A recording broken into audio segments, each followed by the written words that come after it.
రామాయపేట మండల వ్యాప్తంగా 31/1/2019 లోపు పట్టదారు పాసు పుస్తకం కలిగి ఉండి పీఎం కిసాన్ సమ్మాన్ నిధికి సంబంధించిన నిధులు ఇప్పటివరకు 19 విడతలుగా 2000 చొప్పున డబ్బులు రైతులకు నేరుగా వారి ఖాతాలలో జమ చేయబడినవి. రామాయపేట మండల వ్యాప్తంగా 6180 మంది రైతులకు పీఎం కిసాన్ సంబంధించి అందుతోంది. ఇందులో ప్రతి సంవత్సరం 5% రైతులకు తనిఖీ నిర్వహించడం జరుగుతుంది. ఇందులో భాగంగా 2022-23 సంవత్సరానికి గాను 245 మంది రైతులు మరియు 2023-24 సంవత్సరానికి గాను 256 మంది రైతులకు తప్పనిసరిగా ఈ కేవైసీ చేయించుకోవాల్సి ఉంటుంది.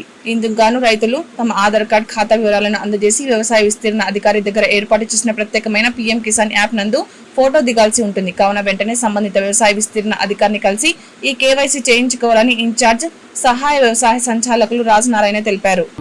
తనిఖీ నిర్వహించడం కోసం మనకు లిస్ట్ రావడం జరిగింది. వీరందరూ కూడా తప్పనిసరిగా తమ ఆధార్ వివరాలను అందజేసి ఈకేవైసీ చేయించుకోవాల్సి ఉంటుంది. ఈకేవైసీ చేయించుకోవడానికి తమ వ్యవసాయ విస్తీర్ణాధికారి వద్ద ఉన్నటువంటి పీఎం కిసాన్ సైట్లో ఒక ప్రత్యేకమైన యాప్ ఉంటుంది. ఆ యాప్ నందు ఈకేవైసీ చేయించుకున్నట్టయితే వారికి ఈ 20వ విడత నిధులు పడే అవకాశం ఉంటుంది. కాబట్టి తప్పనిసరిగా ఈ లిస్టులో ఉన్న రైతులందరూ కూడా తప్పనిసరిగా తమ వ్యవసాయ విస్తీర్ణాధికారిని కలిసి ఈకేవైసీ చేయించుకోవాల్సిందిగా రైతులందరికీ కూడా విజ్ఞప్తి చేస్తున్నారు.